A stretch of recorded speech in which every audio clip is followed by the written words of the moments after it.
Assalamualaikum warahmatullahi wabarakatuh. Selamat pagi, selamat sejahtera bagi kita semua.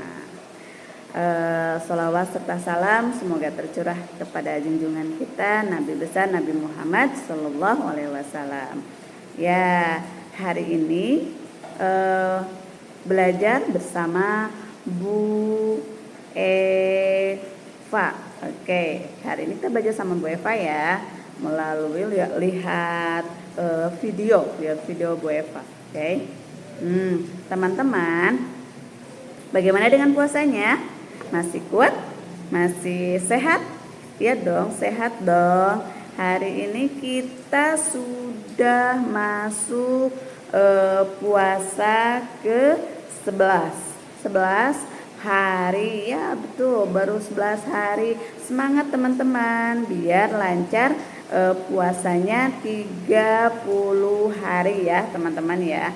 Oke, hari ini belajarnya itu tentang wudhu. Oke, nah wudhu itu secara etimologi berasal dari kata al-wada'ah yang memiliki arti kebersihan. Nah, kebersihan. Oke, kalau menurut secara istilah, wudhu adalah mensucikan diri dari hadas kecil dengan membasuh anggota badan tertentu seperti wajah, dua tangan, lalu kepala, hidung, lalu dua kaki. Nah, ya. Apa itu mensucikan diri dari hadas kecil? Nah, hadas itu, apa itu hadas ya?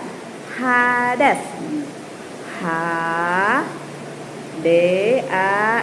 Hadas merupakan keadaan tidak suci pada diri seorang muslim yang menyebabkan tidak sahnya menyelenggarakan ibadah seperti sholat, tawaf, lalu ngaji Quran dan sebagainya.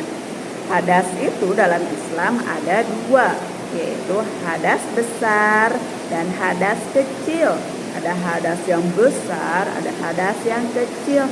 Nah, salah satunya hadas kecil itu bisa contohnya buang air besar. Kalau enggak buang air kecil itu kentut, itu termasuk hadas kecil. Itu bisa salah satu mensucikannya itu dengan cara berwudu ya, hadas kecil itu. Berwudu itu bisa menggunakan dengan air atau dengan air atau dengan tanah. Nah, kalau dengan tanah itu namanya tayamum ya, tayamum. Apabila memenuhi syarat-syarat tertentu kalau dengan tanah itu ya. Nah, hukum pelaksanaan wudhu dapat bersifat wajib maupun sunnah.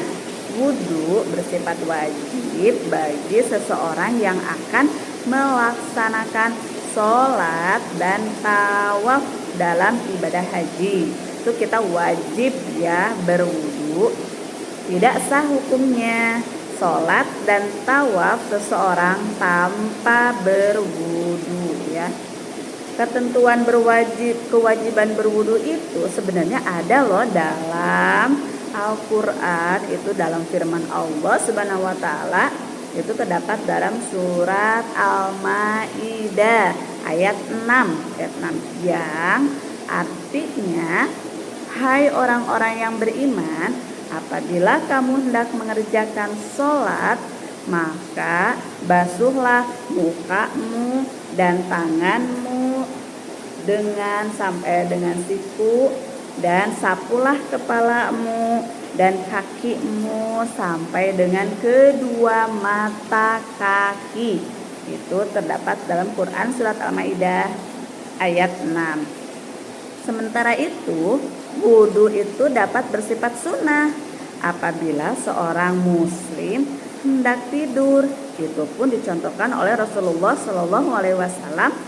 Kalau kita mau kalau kita mau tidur, hendaknya kita berwudu terlebih dahulu, itu sunnah. Atau juga kita mau membaca Al-Quran hingga melantunkan azan serta iqamah. Wudu itu sebelum tidur dianjurkan Rasulullah Shallallahu Alaihi Wasallam sebagaimana sabdanya dalam hadis, apabila engkau hendak mendatangi pembaringan tidur, hendaklah berwudu terlebih dahulu sebagaimana wudumu untuk melakukan sholat. Nah ya, oke teman, itu dapat dalam hadis riwayat Bukhari dan Muslim. Oke teman-teman, nah selanjutnya ada rukun-rukun pelaksanaan wudu. Apa itu rukun? Rukun itu hal-hal yang wajib dilakukan ketika kita melakukan ibadah. Misalkan, jadi rukun itu jadi tahapan-tahapannya itu yang harus dilakukan kalau kita berwudu ya.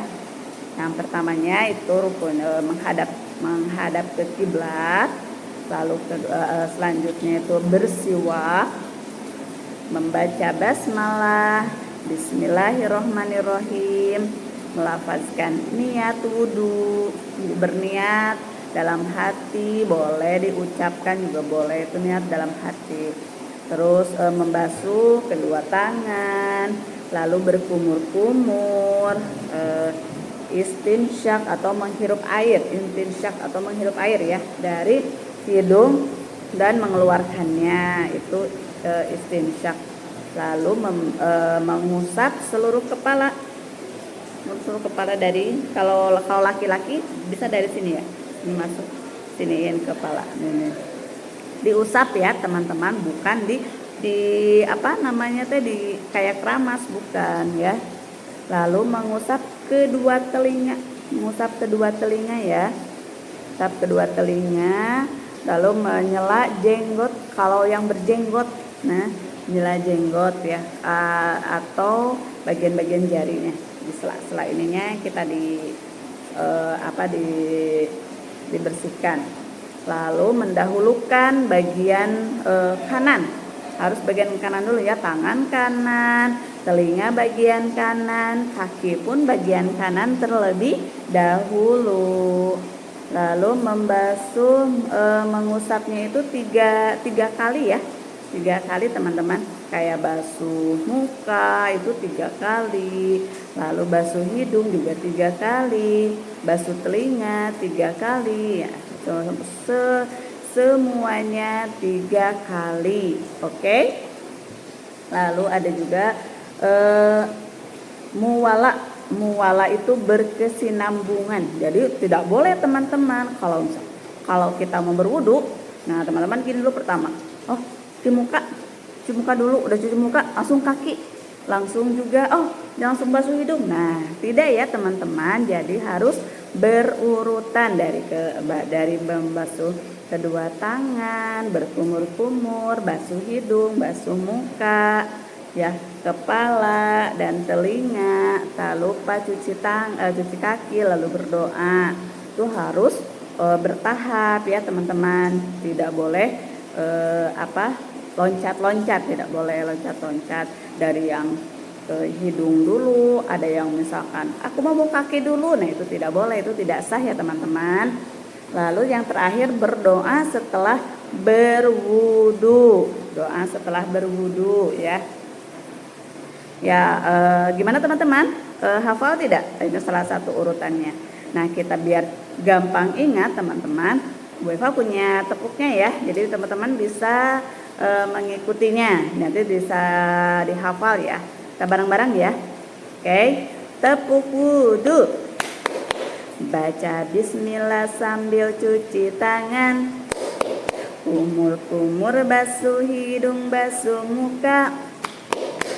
tangan sampai ke sikut, kepala dan telinga.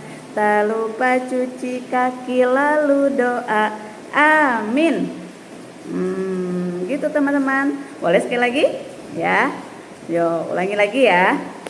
Kayak tepuk wudhu, baca bismillah sambil cuci tangan, kumur-kumur basuh hidung, basuh muka, tangan sampai ke sikut, kepala dan telinga. Tak lupa cuci kaki lalu doa, amin. Nah, diingat teman-teman ya. Jadi biar teman-teman itu makin pintar, jadi biar makin hafal gitu, ininya ya, urutan kita untuk berwudunya. Nah, teman-teman tahu tidak kalau kita berwudu itu ada hal-hal yang bisa membatalkan kita untuk berwudu. Apa hal-hal yang membatalkan wudu? Apa coba? Tahu tidak teman-teman? Salah satu yang paling ringan itu kalau kita tiba-tiba udah berwudu, kita udah berwudu mau kentut ya, mau kentut, aduh nggak kuat pengen kentut. Nah itu juga udah ini salah satunya bisa membatalkan wudu, kentut. Lalu ada juga buang air besar atau buang air kecil, itu juga bisa loh teman-teman membatalkan wudu, itu juga membatalkan wudu. Lalu menyentuh kubul dan dubur dengan telapak tangan, kita ada yang menyentuh. Kalau kita itu juga sudah membatalkan.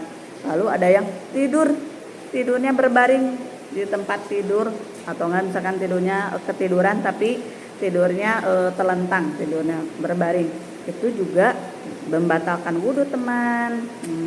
Lalu bersentuhan kulit antara laki-laki dan perempuan yang bukan muhrim ya teman-teman. Kalau misalkan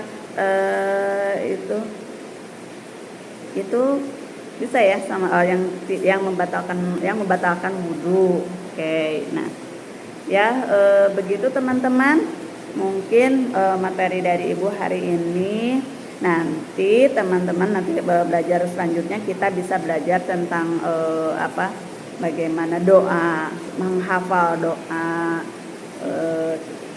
selesai berwudu bersama guru-guru yang lain ya. Lalu berdoa mau niat berwudu juga, nanti kita sama-sama belajar ya teman-teman. Oke, demikian pembelajaran Ibu hari ini. Cukup sekian. Wassalamualaikum warahmatullahi wabarakatuh.